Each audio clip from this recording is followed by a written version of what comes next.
रात के 9 बज चुके हैं। मैं हूं शारिक खान, आप देख रहे हैं एनडीटीवी इंडिया। महाराष्ट्र के गढ़चिरौली से एक बड़ी खबर आ रही है, जहां 26 नक्सलियों को मार गिराने में कामयाबी मिली है।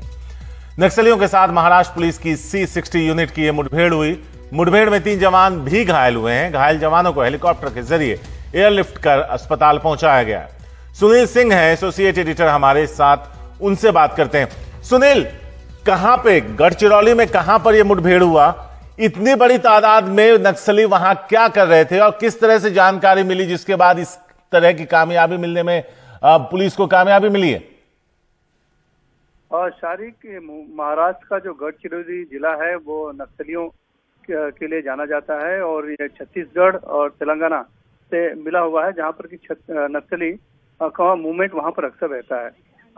आज सुबह C60 कमांडो की पेट्रोलिंग पार्टी वहां पर गढ़चिरौली जिले के धनोरा जो जंगल है, घना जंगली इलाका है, उसके पास जो खरगुट और दनट के जंगल से वहां पर पेट्रोलिंग कर रही थी। उसी समय मुठभेड़ हुई। एडिशनल एसपी सोमय मुंडे उसमें उसका नेतृत्व कर रहे थे और सुबह से ही मुठभेड़ शुरू हुई थी और दोपहर तक मुठभेड़ जारी रही, जिसमें 26 नक्सलियों को मारने में कामयाबी मिली है। 3 C60 कमांडो के जवान भी घायल हुए हैं, जिन्हें की एयरलिफ्ट किया गया हेलीकॉप्टर से। ऐसी जानकारी जिले के एसपी जो है अधीक्षक अंकित गोयल ने दी है। खुद गृह मंत्री दिलीप वलसे पाटिल हैं, उन्होंने इस एनकाउंटर की पुष्टि की है मुठभेड़ की, और उन्होंने बहुत ही तारीफ भी की है और कहा है कि मुझे गर्व है C60 कमांडो पर, गढ़चिरौली पुलिस पर, इस बात की उन्हें बात की है।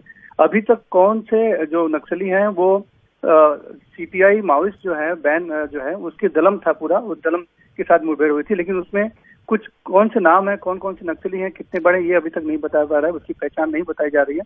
एक नाम उभर कर सामने आया है, लेकिन चूंकि उसकी पुष्टि नहीं हुई है और जो पुलिस ऑफिसर से बातों हो रही थी, उनका कहना है कि जब तक सभी लोगों के शव का पूरी तरह से शिनाख्त नहीं हो जाती है तब तक किसी का नाम उजागर करना ठीक नहीं है।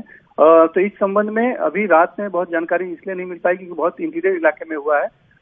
पूरी जानकारी कल दी जाएगी विस्तार से कि कौन कौन है, उनकी पहचान क्या है और इसमें कौन बड़े नाम कुछ जो उभर कर आ रहे हैं, क्या वो हैं या नहीं है। शुक्रिया सुनील इस पूरी जानकारी के लिए। तो पुलिस को एक बड़ी कामयाबी। मणिपुर के चूड़ाचांदपुर में असम राइफल्स के काफिले पर उग्रवादी हमला हुआ है आज सुबह करीब 10:30 बजे। इस हमले में असम राइफल्स के सीईओ समेत 5 जवान शहीद हुए। इस हमले में असम राइफल्स के सीईओ की पत्नी और उनके बेटे की भी मौत हो गई है। सेना के 4 जवान घायल हैं। हमले की जिम्मेदारी PLA और MNPF नाम के 2 संगठनों ने ली है। और इस हमले पर प्रधानमंत्री मोदी ने भी ट्वीट किया है। उन्होंने लिखा, मणिपुर में असम राइफल्स के काफिले पर हमले की कड़ी निंदा करता हूं। प्रधानमंत्री का ट्वीट है जो हम आपको दिखाते हैं। मणिपुर में असम राइफल्स के काफिले पर हमले की कड़ी निंदा करता हूं। मैं उन सैनिकों और परिवार के सदस्यों को श्रद्धांजलि देता हूं जो आज शहीद हुए हैं। उनके बलिदान को कभी भुलाया नहीं जा सकता।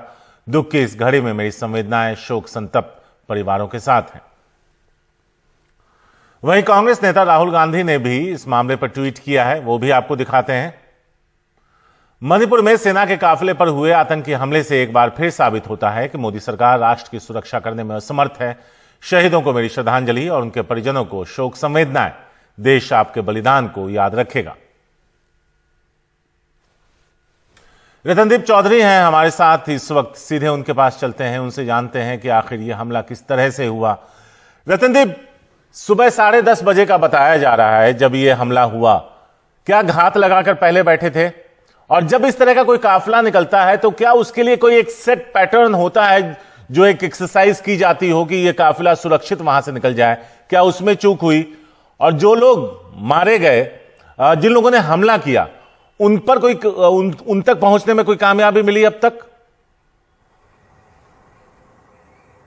जी हाँ, अगर ये हमले की बात कही जाए तो पिछले 6 सालों में ये सबसे बड़ा हमला हुआ है मणिपुर में।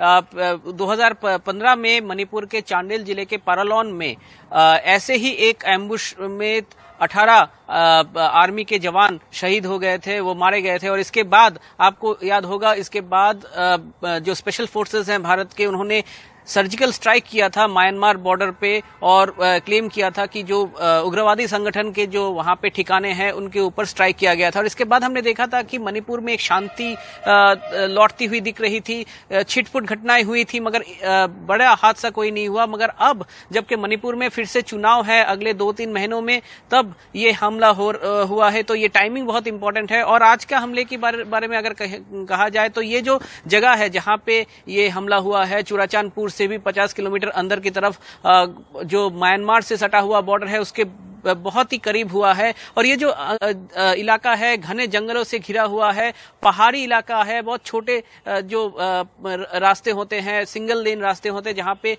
उस इलाके में ज्यादा पॉपुलेशन भी नहीं है, दूर दूर तक गांव नहीं है। और ये जो कॉन्वॉय आ रहा था जहां पे कि 46 असम राइफल्स के कमांडिंग ऑफिसर कर्नल विप्लव त्रिपाठी वो अपने यूनिट से वापस आ रहे थे, मगर उनके साथ उनके फैमिली भी ट्रैवल कर रही थी। तो क्यों ट्रैवल कर रही थी फैमिली, इस बात का अभी भी पूरी तरह से खुलासा नहीं हुआ है। मगर आर्मी के जो सूत्र हैं वो हमें ये बता रहे हैं कि असम राइफल्स के भी जो 1-2 अधिकारी से ऑफ रिकॉर्ड जो हमने बात की, उन्होंने ये कहा है कि ये कोई ऐसा होता है कभी कभी कि कमांडिंग ऑफिसर अपने जो फैमिली मेंबर्स हैं उनको लेके बॉर्डर आउटपोस्ट तक जाते हैं, कभी कभी अपने क्योंकि बहुत अमूमन ऐसा होता है कि पर्टिकुलरली नॉर्थ ईस्ट में जहां पे कि असम राइफल सिर्फ म्यांमार बॉर्डर की निगरानी ही नहीं करता है, काउंटर इंसर्जेंसी ऑपरेशन नहीं करता है, मगर सिविक एक्शन प्रोग्राम जो कॉमन पॉपुलेशन है, जो लोकल विलेजर्स हैं, उनके साथ इंटरेक्शन बहुत ज्यादा है और इसमें कभी कभी फैमिली मेंबर्स को भी लेके जाते हैं। तो क्या जो कर्नल त्रिपाठी हैं उन्होंने इसी तरह अपने फैमिली को लेके गए कि नहीं, ये बात अभी भी खुल के सामने नहीं आ पाई है, क्योंकि ये जो इलाका है जहां पे वो अभी पोस्टेड है 46 असम राइफल सिंघाट सब डिवीजन, यहाँ पे इनकी पोस्टिंग बहुत नहीं हुई है। इसके पहले वो आइजॉल से आए हैं। जिसमें 5 जवान, जिसमें एक सीओ भी है, उनकी मौत हो गई है, उनकी शहादत हुई है, उनकी बीवी और एक 8 साल के बेटे की भी इस हमले में मौत हुई है। कासगंज में पुलिस हिरासत में युवक की मौत के मामले में अज्ञात पुलिस वालों पर हत्या का मामला दर्ज किया गया। अल्ताफ के पिता की तहरीर पर हत्या का केस अब दर्ज हुआ है। इस मामले की जांच पुलिस की विशेष टीम करेगी। कोतवाली सदर में दर्ज किया गया है यह हत्या का मामला। और हमारे साथ हमारे एग्जीक्यूटिव एडिटर कमाल खान जुड़े हैं। कमाल, अज्ञात पुलिस वालों पर इसको समझाइए, और दूसरा जो वॉशरूम दिखा था उसमें कोई शख्स फांसी तो नहीं लगा सकता, ऐसे में और वही पुलिस उनकी जांच कर रही है अपने ही पुलिस वालों की, तो कैसे भरोसा कायम करवाएंगे उस परिवार को जिन्होंने अपना जवान बेटा खोया? देखिए, पुलिस की जो थ्योरी है उसमें बहुत झोल है। आपने देखा कि पहले अल्ताफ के पिता ने कहा कि उसकी हत्या हुई है पुलिस की हिरासत में। उसके बाद उसने कहा कि नहीं, उसको डिप्रेशन था, उसने खुदकुशी कर ली। उसके बाद उसने कहा कि जो डिस्ट्रिक्ट एडमिनिस्ट्रेशन के लोग हैं उन्होंने उसको धमका करके बयान दिलवाया है, क्योंकि वो कह रहे थे लड़के की बॉडी नहीं देंगे और धमकी वो दे रहे थे, उनके दबाव में उसने बयान दिया है, जबकि लड़का जो है वो खुदकुशी नहीं कर सकता। ये जो उन्होंने ये जिस तहरीर के ऊपर मुकदमा दर्ज हुआ है वो तहरीर उन्होंने डाक से पुलिस को भेजी थी। इसमें किसी पुलिस वाले का नाम नहीं लिखा था, लेकिन उन्होंने ये जरूर कहा था कि पुलिस ने कहा कि हम पूछताछ करने के लिए ले जा रहे हैं। जब हमने कहा कि हम साथ चलेंगे तो उन्होंने मना किया। जब हम थाने पहुंच गए तो वहां से हमें फटकार के भगा दिया गया। उसके बाद अगले दिन अस्पताल बुलाया गया और कहा तुम्हारे बेटे ने मर गया है, उसने खुदकुशी कर ली है। उनका कहना था कि जो बाथरूम का पाइप है वो सिर्फ 2 फीट ऊंचा है और 2 फीट ऊंचे पाइप में कोई फांसी नहीं लगा सकता है, ये असंभव बात है। पुलिस जो है इसी थ्योरी के ऊपर काम कर रही थी, तो उसने बिना नाम के अज्ञात लोगों के खिलाफ एक FIR दर्ज कर ली है 302 की हत्या के मामले की। अब अल्ताफ के फादर ने एक दूसरी तहरीर दी है जिसमें 6 पुलिस वालों को नामजद किया है और कुछ को अज्ञात बताया है, और उनका कहना है कि जिन लोगों ने मारा अब हम उनका नाम बता रहे हैं, आप उनके खिलाफ नामजद FIR कीजिए। इसके बाद भी पुलिस ने नामजद FIR नहीं की है। पुलिस का कहना है कि ये जो दूसरी तहरीर मिली है उसको वो इन्वेस्टिगेशन का हिस्सा बना रहे हैं, विवेचना में इसको शामिल करेंगे और वो देखेंगे कि कौन पुलिस वालों के ऊपर इल्जाम है और वो साबित हो रहा है या नहीं हो रहा है। उसके बाद वो तय करेंगे कि इसके ऊपर मुकदमा दर्ज करना है। शुक्रिया कमाल इस पूरी जानकारी के लिए। वक्त एक छोटे से ब्रेक का है।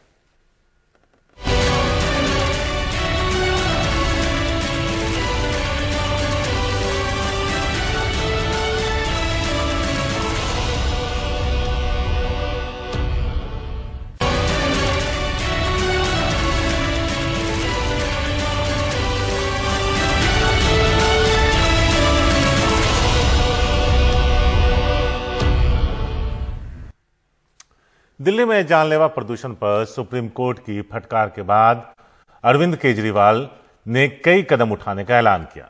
दिल्ली में एक हफ्ते तक सभी स्कूल बंद रहेंगे, हालांकि ऑनलाइन पढ़ाई जारी रहेगी। सभी सरकारी दफ्तरों के कर्मचारी भी एक हफ्ते तक वर्क फ्रॉम होम करेंगे। कंस्ट्रक्शन भी 14 से 17 तारीख तक के लिए बंद कर दिया गया है। तो कई कदम हैं जो उठाए गए हैं। उन्होंने कहा कि सुप्रीम कोर्ट ने कहा कि लॉकडाउन पर भी विचार किया जा सकता है 2 दिन के, तो उन्होंने कहा कि इसका मसौदा तैयार किया जा रहा है और अगली सुनवाई जो होगी उस पर वो अपनी बात सुप्रीम कोर्ट में रखेंगे। दिल्ली सचिवालय में शनिवार शाम को ही आपात बैठक में ये साफ हो गया कि फिलहाल दिल्ली में प्रदूषण कम करने के नाम पर लॉकडाउन नहीं लगाया जाएगा। लेकिन आपात बैठक में केजरीवाल सरकार ने दिल्ली में बढ़ते प्रदूषण के मद्देनजर फैसले लिए।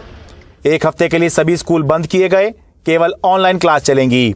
एक हफ्ते के लिए सभी दिल्ली सरकार के दफ्तर भी बंद किए गए, केवल वर्क फ्रॉम होम होगा। प्राइवेट दफ्तरों को भी वर्क फ्रॉम होम की सलाह दी गई। 14 से 17 नवंबर के बीच सभी कंस्ट्रक्शन एक्टिविटी बंद रहेंगी और लॉकडाउन के विकल्प के बारे में दिल्ली सरकार एक विस्तृत रिपोर्ट सुप्रीम कोर्ट में पेश करेगी। उसका हम पूरा वर्कआउट कर रहे हैं कि उसके क्या मायने होंगे, उस लॉकडाउन के क्या मायने होंगे। अभी लगा नहीं रहे हैं, हम एक उसका प्रस्ताव बना रहे हैं और इस प्रस्ताव को हम सुप्रीम कोर्ट के सामने रखेंगे कि अगर ऐसा होता है और केंद्र सारी एजेंसी से डिस्कस करके, बिकॉज ये बहुत ही एक्सट्रीम स्टेप होगा। शनिवार को सुप्रीम कोर्ट ने दिल्ली एनसीआर में प्रदूषण के मुद्दे पर केंद्र और दिल्ली दोनों को फटकार लगाई और सवाल उठाए। साथ ही 2 दिन के लॉकडाउन जैसे आपात कदम उठाने का भी सुझाव दिया। सुप्रीम कोर्ट ने कहा, दिल्ली में हालात इमरजेंसी वाले हैं। पराली जलाने से दिल्ली एनसीआर का प्रदूषण बढ़ रहा है, लेकिन इसके लिए हर बार किसानों को दोषी ठहराना फैशन बन गया है। पटाखों पर प्रतिबंध लगाया गया था, उसका क्या हुआ? दिल्ली पुलिस क्या कर रही है? राजनीति और सरकार से ऊपर उठकर काम करने की जरूरत है। केंद्र सरकार पंजाब और हरियाणा सरकार से पराली जलाने से रोकने के लिए बात क्यों नहीं करती? प्रदूषण में पराली जलाने का कुछ प्रतिशत योगदान है, बाकी दिल्ली में प्रदूषण विशेष रूप से पटाखे, उद्योग, धूल आदि से है। जरूरत पड़े तो 2 दिन के लॉकडाउन के बारे में सोचें। सुप्रीम कोर्ट के सामने जो सुनवाई हुई उसमें सख्ती इसलिए दिखलाई है क्योंकि जो हालात हैं, प्रदूषण इतना भर गया है, घर में भी मास्क पहन के रहना पड़ता है। कोर्ट का ये भी व्यू था कि घर में बैठ के मास्क पहनते हैं, बच्चे स्कूल जाने हैं, स्कूल खोलनी है गवर्नमेंट ने, डेंगू बढ़ रहा है, कोविड है, इन सबको रोका कैसे जाए। दिल्ली और एनसीआर में प्रदूषण के जो हालात हैं उस पर सुप्रीम कोर्ट सख्त हो गया है। केंद्र सरकार और दिल्ली सरकार पर नाराजगी जाहिर की और कहा है इमरजेंसी हालात हैं, इमरजेंसी कदम उठाने की ज़रूरत है। हर बार किसानों को दोषी ठहराने का फैशन बन गया है। अब सुप्रीम कोर्ट ने केंद्र सरकार से सोमवार को आपातकालीन योजना लेकर आने को कहा है। इस बीच केंद्रीय प्रदूषण नियंत्रण बोर्ड ने निर्देश जारी कर दिल्ली एनसीआर में डीजल से चलने वाले जनरेटर पर प्रतिबंध लगाया है। पार्किंग शुल्क 3 से 4 गुना बढ़ाने और खुले में कूड़ा जलाने पर भारी जुर्माना लगाने के आदेश दिए हैं।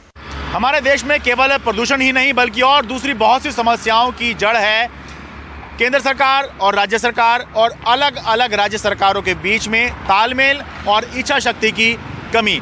इसलिए जब तक सुप्रीम कोर्ट सख्त नहीं होता तब तक सरकारें भी कोई सख्त कदम उठाती हुई दिखाई नहीं देती। दिल्ली से आशीष भार्गव, सौरभ शुक्ला और कैमरा पर्सन अशोक महाले के साथ मैं शरद शर्मा, एनडीटीवी इंडिया।